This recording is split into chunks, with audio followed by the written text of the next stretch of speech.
Hey friends, it's a very snowy Sunday here in Detroit, and I thought today would be the perfect day to give you guys an update on our build. The snowy weather has really slowed down our progress. I do know that the floor joists are going in this week, which is one of the first steps toward getting the frame up. So instead of giving you a huge update, I wanted to take this opportunity to walk you guys through our floor plan. A few people were wondering what changes we made to our floor plan, how big the house is, and what our plans were for the different rooms. So I'm going to walk through that with you guys. But there are a few things that are still up in the air, like the actual furniture that's going to go into the rooms, as well as things like wall colors and other small details. But before I do that, I wanted to show you guys some really beautiful Christmas gifts that we got from our friend Victoria that we plan to put in the lodge when it's done. So the first thing she got us is these flower cannons. And the idea is that when the house is done, we can set off these flower cannons as a way to celebrate the completion of construction. And I thought that was a really cute idea. Another really cute gift she got us are these pencils that say Waz Builds on them. She also got us 6 of these campfire mugs for our guests to use when they're visiting the lodge. And my favorite gift of all the amazing customized gifts is this front door mat. And it says, "Welcome to Waz Lodge." How awesome is that? So we can't wait to put all those gifts to use when the house is finally done.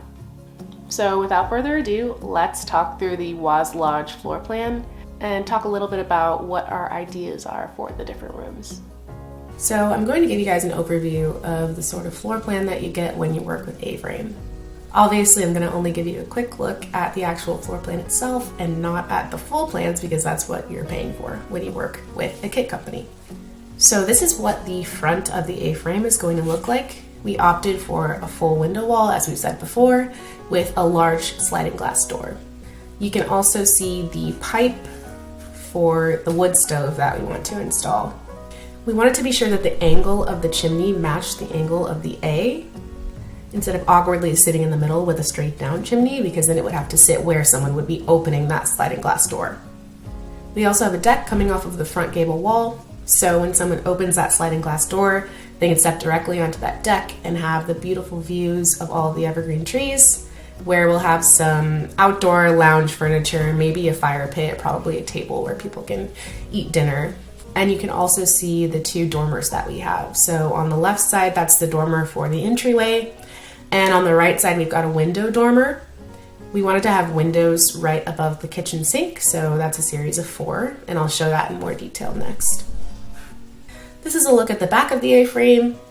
We've got a balcony off of the master bedroom and 2 doors that open up onto that balcony, which we think will be really beautiful view when you wake up in the morning. You can also see 2 windows on the lower level. One window is in one bedroom and the other is in another bedroom. So we've got 2 bedrooms on the lower level and then the master on the second level. And this is a side view of that window dormer that I was talking about. So these small windows will be right above the kitchen sink. You can also see the addition of a skylight here, which we added to the lower level bathroom. Okay, so now we can take a look at the floor plan of the interior of the house. Here we've got our great room area. So that's the living, dining, and kitchen space. On the left side here, we'll have the living space, probably a sofa with a TV and a lounge chair, and over here some sort of dining table. In this right corner is where the kitchen will be, so we'll have a fridge with that L-shaped countertop, which we posted on our Instagram, windows above the kitchen sink, and then we'll have an island here where we can place 4 bar stools. This is the entryway where hopefully there's enough room to place a bench for people to take off their snowshoes when they come in during the winter, and that leads directly to the staircase to go upstairs. We've also got the downstairs bathroom here, bedroom number 1, bedroom number 2, they're about equal size, and then we've also got a laundry storage room. Hopefully we can also have a closet beneath the stairs to store coats and things like that. So when you come up those stairs on the upper level, you've got a loft here. And this is a space where you can chill, do yoga, and look out at the beautiful view through that front window wall. If you walk down this hallway here, on the left side, you've got the master bathroom. Our plan is to have a shower in the master bathroom and a shower tub in the downstairs bathroom. And then you've got the master bedroom here with either a sliding glass door or double doors that open on to that balcony in the back. So the reason that we chose the Trio 120 was we felt that there's enough space for our family and friends to come up north with us, feel like they have their own space and really be able to relax and have a nice time. And we've got 5 acres for everyone to walk around and explore. So that's pretty much it for the Oise Lodge floor plan. One of the reasons that we wanted at least 5 acres was so that we had room to expand and grow and really be able to enjoy ourselves and feel like we were secluded, but still be really close to a couple of towns that we love, the grocery store, the lake. So we really have access to everything here.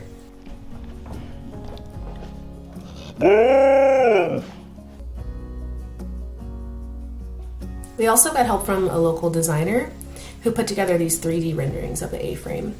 We were having a hard time visualizing what the materials that we picked would look like all together, and she really helped us feel secure in our decision.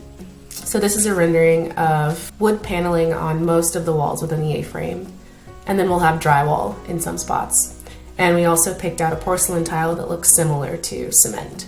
As you can see here, she also did a really simple rendering of the kitchen, and the wood won't look exactly like this, but it was nice to see the wood in comparison with this sort of cement feel for the flooring and the all-black kitchen, and we feel really happy with all the materials that we've chosen. These were just some really quick general renderings, and in the future, Molly is going to help us render how we want the bathrooms to look so we can make sure that we're happy with the materials that we choose there as well. So that's pretty much it for today. Pretty soon we're going to give you an update on that cabin in the woods that we've been interior designing for our friends. We're about 70% done with the design, so we wanted to show you where we've gotten so far, and their link is live on Airbnb.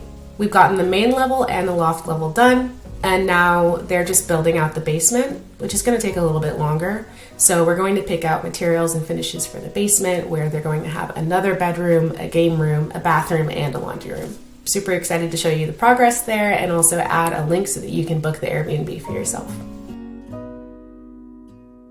As always, thanks for watching.